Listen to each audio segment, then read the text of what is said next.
তাকে আমরা আজকেই গ্রেপ্তার করেছি। তার বিরুদ্ধে অনেকগুলো অভিযোগ। সে তার উত্থানটা হচ্ছে তার বাবাকে পিটিয়ে সে এলাকাবাসী তারে ধরে এলাকা ছাড়া করে বাচ্চা শিশুদেরকে নিয়ে আসতো, আর বৃদ্ধ মানুষগুলি যারা সেখান থেকে গরিব তাদেরকে নিয়ে আসতো। ফাঁসির আদেশ দিয়েছে আদালত। রায়ে বলা হয় ভবিষ্যতে এমন নৃশংস হত্যাকাণ্ড এড়াতেই দেয়া হয়েছে সর্বোচ্চ শাস্তি। ফাঁসি যথাযথ নিয়ম মেনেই কার্যকর করা হয়েছে দাবি আইনমন্ত্রী আনিসুল হকের। তাকে আইনের আওতায় আনা হোক, তার ফাঁসি হোক, তাহলে এই ধরনের মিল্টন সমাদ্দার বাংলার জমিনে আর জন্ম নিতে পারবে না। একটা মিল্টন সমাদ্দারকে ফাঁসি দেন, লক্ষ লক্ষ মিল্টন সমাদ্দার সাবধান হয়ে যাবে। একটা বেনজির আহমেদের বিচার করেন, লক্ষ লক্ষ বেনজির আহমেদ সাবধান হয়ে যাবে।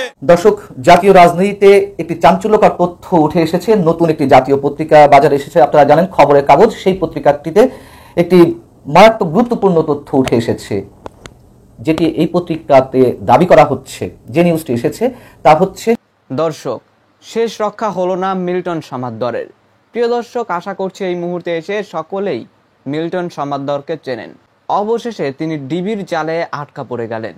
এখন প্রশ্ন উঠছে তার কি শাস্তি হবে এবং তিনি কি কি অপরাধ করেছেন, সমস্ত কিছু বর্ণনা করেছেন ডিবি প্রধান হারুন আর রশিদ। প্রিয় দর্শক, তাই বলবো ভিডিওটি আপনারা সকলেই মনোযোগ সহকারে দেখবেন।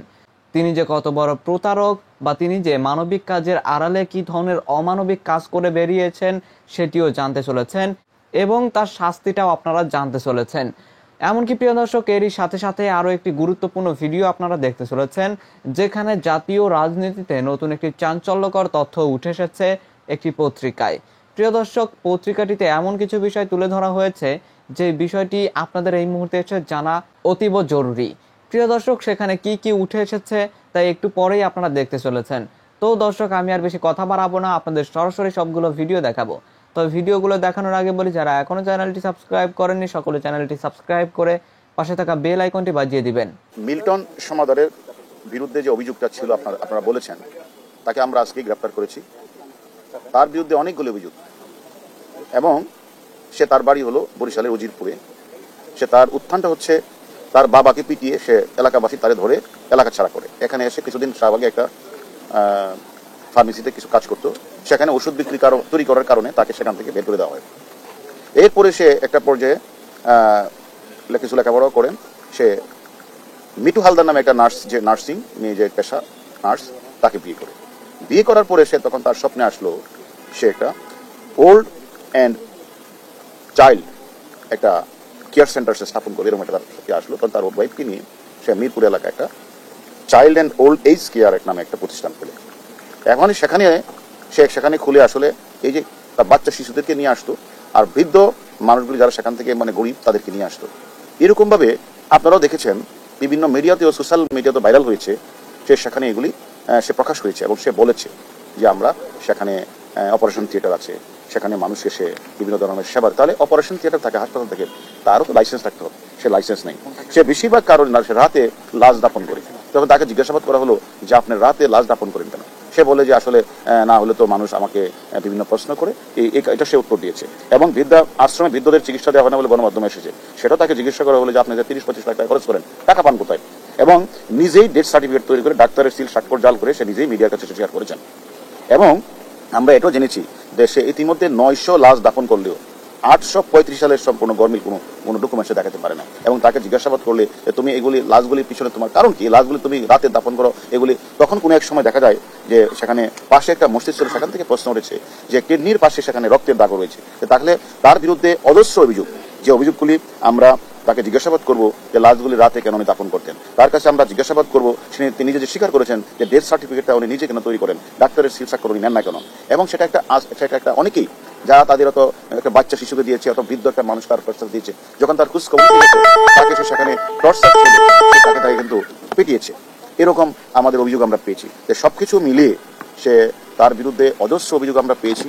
এবং সে এই টর্চার সেলে সে বলেছে তার 2টা আশ্রম রয়েছে, একটা হলো সাভার, একটা হলো সেখানে 500-700 লোক রয়েছে। কিন্তু সে খোঁজ নিয়ে জানা যাচ্ছে সেখানে 20-30 জন 40 জনের বেশি সেখানে লোক নেই। এবং আমাদের কথা হলো আমরা তাকে নিয়ে এসেছি এবং কিছু অভিযোগকারী রয়েছে, তারাও মামলা রুজু করবে। আমরা তাদেরকে রিমান্ডে নিয়ে জিজ্ঞাসাবাদ করবো যে কত সংখ্যক মানুষ তার এনে চিকিৎসার জন্য গিয়েছিল, কত সংখ্যক মানুষ মারা গেল, সে কি আসলে এই সকল তার তথাকথিত থিয়েটার ইয়ার নামে সে সেখান থেকে সে যে স্থাপন করেছেন, সেখানে যে তার ভিতরে সে যে অপারেশন থিয়েটার থিয়েটার, সেই অপারেশন থিয়েটারের মাধ্যমে সেখান থেকে কিডনি বিক্রি করেছেন কিনা আপনারা যে অভিযোগটা করেছেন সেটা আমরা তদন্ত করব, এবং কেন সে নিজের ডেথ সার্টিফিকেট নিজের স্বাক্ষর দিয়ে তৈরি করেছেন, ডাক্তারের স্বাক্ষর কেন নেন নাই সেটা আমরা খুঁজে বের করবো, এবং বেশিরভাগ লাশ তিনি দাঁতে দাফন করলেন কেন, এবং তিনি দুটি আশ্রমের কথা বলে শত শত মানুষের রাখার কথা বলে সেখানে কোনো লাশ নেই, সবকিছু আমরা তদন্ত করে আমরা পরবর্তী পর্যায়ে আপনাদেরকে জানাবো। আজকে বিবেক বর্জিত হয়ে গেছে। আজকে নিউজ করছে মিল্টন সমাদ্দারের বিষয়, একটার পর সিরিজ নিউজ করছে। কেন? বেনজির আহমেদ কিভাবে এত টাকার মালিক হয়েছে? সে কি আইনের ঊর্ধ্বে? সে কি আইন রাষ্ট্রের ঊর্ধ্বে? সে কি সমাজের ঊর্ধ্বে? আজকে বেনজির আহমেদের এত টাকার মালিকের হওয়ার পিছনে কি বেনজির আহমেদই দায়ী? তার পিছনে কারা আছে এটা কি দেখার অধিকার আমাদের চাওয়ার অধিকার নেই? আজকে দুদক কি করছে? দুদক কি আঙ্গুল ছুটছে? আজকে এই অনেকগুলো ঘটনাকে ধামাচাপা দেওয়ার জন্য আজকে মিল্টন সমাদ্দারকে সামনে নিয়ে এসেছে। আমাদের সাংবাদিক ভাইদের প্রতি উদাত্ত হবা, জাতির কোন বিষয়গুলো দরকারি, প্রয়োজন, অত্যন্ত কার্যকর সেগুলো বিষয় সামনে তুলে নিয়ে আসেন। আজকে বেনজির আহমেদ পুলিশের সাবেক আইজি, লক্ষ লক্ষ হাজার কোটি টাকার মালিক হয়েছে অবৈধভাবে। আজকে তখন তাকে নিয়ে আলোচনা আসলো, সেটাকে ধামাচাপা দেওয়ার জন্য বাংলাদেশ ব্যাংকের 57 জন অফিসার পদত্যাগ করেছে, সেটাকে ধামাচাপা দেওয়ার জন্য আমরা মনে করি আজকে মিল্টন সমাদ্দারের ঘটনাকে সামনে নিয়ে এসেছে। এই সংস্থার টাকা রাষ্ট্রের জনগণের টাকায় হয়, আপনাদেরকে জবাব দিতে হবে। কারা ওখানে বসে আছেন আমার ঘামের ট্যাক্সের টাকায় রাষ্ট্রের জায়গায় বসে থেকে সঠিক দায়িত্ব পালন করবেন না, তা কখনো হয় না, এটা মেনে নেওয়া যায় না। আজকে বেনজির আহমেদ হাজার কোটি টাকার মালিক হয়েছে, কালকে আরেকজন হবে, পরশু আরেকজন হবে।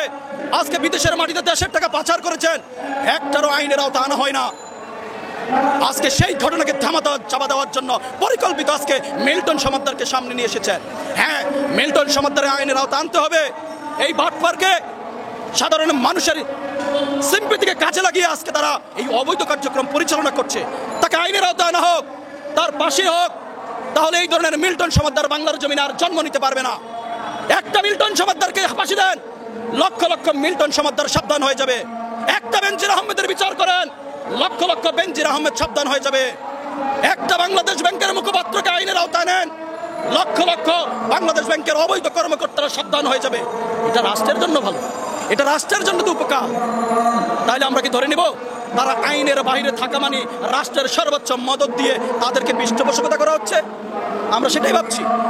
তাহলে তারা তো আইনের ঊর্ধ্বে না, আমরা তাদের আইনের আয়তা আনা হোক এই দাবি আবারও করছি। দর্শক, জাতীয় রাজনীতিতে একটি চাঞ্চল্যকর তথ্য উঠে এসেছে। নতুন একটি জাতীয় পত্রিকা বাজারে এসেছে, আপনারা জানেন, খবরের কাগজ। সেই পত্রিকাটিতে একটি মারাত্মক গুরুত্বপূর্ণ তথ্য উঠে এসেছে, যেটি এই পত্রিকাতে দাবি করা হচ্ছে। যে নিউজটি এসেছে তা হচ্ছে 7 জানুয়ারির নির্বাচনে ভারত এবং যুক্তরাষ্ট্রের পক্ষ থেকে নাকি বিএনপিকে অংশ নেওয়ার জন্য পরামর্শ দেওয়া হয়েছিল। এখন এই খবরটিকে কেউ উড়িয়ে দিতে পারেন, আবার এই রিপোর্টটিতে যেভাবে বিভিন্ন তথ্য সাজানো হয়েছে তা অবশ্যই বিশ্লেষণের দাবি রাখে এবং এই সত্যতা অনেকাংশে থাকতেও পারে।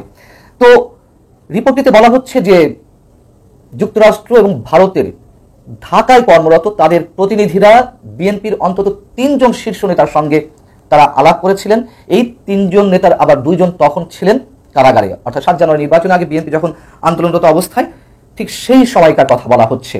এবং কারাগারে থাকা ওই 2 নেতা কারাগারে বসেই লন্ডনে অবস্থানরত বিএনপির ভারপ্রাপ্ত চেয়ারপারসন তারেক রহমানের সঙ্গে যোগাযোগ করেছিলেন। ভারত এবং যুক্তরাষ্ট্রের যে পরামর্শ বা যে প্রস্তাব সেটি তারা তার সঙ্গে শেয়ার করেছিলেন, কিন্তু তারেক রহমান সাফ জানিয়ে দিয়েছিলেন যে না, এই মুহূর্তে নির্বাচনে অংশ নেওয়া কোনোভাবেই সম্ভব নয়।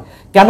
তার কারণ হিসেবে এখানে তারেক জিয়ার যে যুক্তিগুলো সেগুলো উল্লেখ করা হয়েছে। 3টি কারণ এখানে উল্লেখ করা হয়েছে, তার মধ্যে একটি হচ্ছে বিএনপির হাজার হাজার নেতাকর্মী এই মুহূর্তে কারাগারে।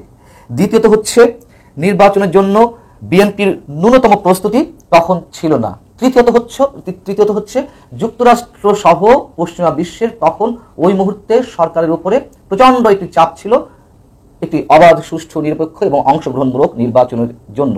সেহেতু ওই অবস্থায় নির্বাচনে যাওয়া একেবারেই সমীচীন নয় বলে স্ট্রেট জানিয়ে দিয়েছিলেন তারেক রহমান। এখন যুক্তরাষ্ট্র কি দিয়ে বিএনপিকে বোঝাতে চাইছিল বা তাদেরকে আস্থা আনতে চাইছিল? যুক্তরাষ্ট্র নাকি বিএনপিকে বা বিএনপি নেতাদেরকে এইভাবে বোঝাতে চাইছিল যে বিএনপির উচিত নির্বাচনে অংশ নেওয়া এবং সেই অংশ নেওয়ার মধ্য দিয়ে যে নির্বাচনটি অনুষ্ঠিত হবে সেই নির্বাচনটি জাজ করতে সহজ হবে যে নির্বাচন সুষ্ঠু হলো কি হলো না। যদি সুষ্ঠু নিরপেক্ষ না হয় সেক্ষেত্রে যুক্তরাষ্ট্রের নিষেধাজ্ঞা দেওয়া সম্ভব হবে বাংলাদেশ সরকারের উপরে। এবং সেই জায়গা থেকে এই রিপোর্টে দু একটি উদাহরণ টেনে আনা হয়েছে, নিকারাগুয়ার উদাহরণ টেনে আনা হয়েছে, কম্বোডিয়ার উদাহরণ আনা হয়েছে। এখানে বলা হচ্ছে 2021 সালে, এটা আমরা জানি সবাই, 2021 সালে যখন নিকারাগুয়ার কারচুপির নির্বাচনের অনুষ্ঠান হয়, সেই নির্বাচনের পর কিন্তু নিকারাগুয়ার একটি মন্ত্রণালয় সহ 9 জন সরকারি কর্মকর্তার উপর নিষেধাজ্ঞা দেওয়া হয়েছিল। আর 2024 সালে কম্বোডিয়াতে যে নির্বাচনটি অনুষ্ঠিত হয়েছিল, সেই যে ত্রুটিপূর্ণ নির্বাচন, সেই নির্বাচনের পরপরও দেশটিতে নানানভাবে নিষেধাজ্ঞা দেয় যুক্তরাষ্ট্র। আর নিকারাগুয়াতে যুক্তরাষ্ট্র যে নিষেধাজ্ঞা দিয়েছিল, যুক্তরাষ্ট্রকে অনুসরণ করে যুক্তরাজ্য, কানাডা সহ আরো কয়েকটি রাষ্ট্র নিকারাগুয়ার উপরে নিষেধাজ্ঞা দিয়েছিল। আর ভারতের পক্ষ থেকে কি প্রস্তাব দেওয়া হয়েছিল বিএনপিকে? ভারত যে প্রস্তাবটি দিয়েছিল, সেই প্রস্তাবটি আমার কাছে অন্তত সত্য বলে মনে হয়, সত্য থাকতে পারে, তার কারণ ভারতের এই ধরনের প্রস্তাবের আগে পিছিয়ে নানান ধরনের উদাহরণ আছে। ভারত প্রস্তাব দিয়েছিল বিএনপি নির্বাচনে অংশ নিক এবং বিএনপিকে এই নির্বাচনে সম্মানজনক একটা আসন দেওয়া হবে। সেই আসনটা কত সংখ্যার? 100টি আসনে নাকি নিশ্চয়তা দেওয়া হয়েছিল। কিন্তু বিএনপি তাতে রাজি হয়নি। বিএনপি তাতে রাজি হওয়ার কোনো কারণও থাকতে পারে না, তার কারণ আমরা জানি যে 2018 সালে নির্বাচনের এক ধরনের সমঝোতা হয়েছিল। সমঝোতা মানে আসন ভাগাভাগির ভিত্তিতে, আমি সে কথা বলছি না। যখন জাতীয় ঐক্য ফ্রন্টের ব্যানারে বিএনপি নির্বাচনে গেল, তখন জাতীয় ঐক্য ফ্রন্টের নেতৃত্বে ছিলেন ডক্টর কামাল হোসেন। ডক্টর কামাল হোসেনকে সব ধরনের নিশ্চয়তা দেওয়া হলো নির্বাচন সুষ্ঠু করার প্রধানমন্ত্রীর পক্ষ থেকে। এবং পরবর্তীতে এ ধরনের নানান খবর তো বেরিয়েছে যে ডক্টর কামাল হোসেনকে তখন 100 আসনে নিশ্চয়তা দেওয়া হয়েছিল এবং সেই 100 আসনের বেশি আসন দাবি করেছিলেন ডক্টর কামাল হোসেন। এই নিয়ে নানান ধরনের রফাদফা হয়েছিল। তো এই জায়গা থেকে ভারতের এই বিষয়টি একেবারে উড়িয়ে দেওয়া যায় না। এখন খবরের কাগজে তাদের নাম তো ডিসক্লোজ করা হয়নি, যাদের সাথে যুক্তরাষ্ট্র এবং ভারতের পক্ষ থেকে পরামর্শটি দেওয়া হয়েছিল, এবং সেই খবরগুলো বা সেই পরামর্শটি শেয়ার করেছিলেন বিএনপির ভারপ্রাপ্ত চেয়ারপারসন তারেক রহমানের সঙ্গে। কিন্তু এখানে যাকে কোট করা হয়েছে, এই বিষয়ে মন্তব্য জানতে চাওয়া হয়েছিল বিএনপি স্থায়ী কমিটির সদস্য ডক্টর আব্দুল মঈন খানের কাছে। তিনি বলেছেন যে এই বিষয়টি বিএনপি ফরেন অ্যাফেয়ার্স কমিটি বলতে পারে, আর এটি জানা না জানার কোনো অর্থ থাকতে পারে না। তিনি যে একেবারে উড়িয়ে দিয়েছেন বিষয়টি তা নয়, তিনি বলেছেন যে এটি জানা না জানার বিষয়টি কোনো অর্থ বহন করে না। তিনি যেটি বলেছেন খবরের কাগজকে, তিনি বলছেন যে বিএনপির সামনে মূলত নৈতিক প্রশ্নটি ছিল, তারা কি একটি আপোষ ফর্মুলায় আসন ভাগাভাগি করে ক্ষমতার অংশ ভোগের উদ্দেশ্যে আওয়ামী লীগ সরকার অথবা বিদেশিদের প্রস্তাব মেনে নিয়ে হালুয়া রুটির ভাগ নিতে 7 জানুয়ারি সাজানো নাটকে অংশগ্রহণ করবে, অথবা বাংলাদেশ সৃষ্টির পেছনের মৌলিক যে আদর্শ, গণতন্ত্র এবং ভোটের অধিকার, তা পুনরুদ্ধার করে জনগণের হাতে ফিরিয়ে দেবে। প্রিয় দর্শক, আমি আশা করছি আপনারা সকলেই অত্যন্ত মনোযোগ সহকারে সবগুলো ভিডিও দেখেছেন। এমনকি যদি এই ভিডিওগুলো সম্পর্কে আপনাদের কোনো মতামত থেকে থাকে তাহলে তো অবশ্যই জানাবেন। দর্শক, সবশেষে জানাবেন আপনি ঠিক কোন জায়গা থেকে আজকের এই নিউজটি দেখেছেন। ভিডিওটি শেষ করছি এখানেই, ফিরছি পরবর্তী নিউজে নতুন কোনো টপিকে। আল্লাহ হাফিজ।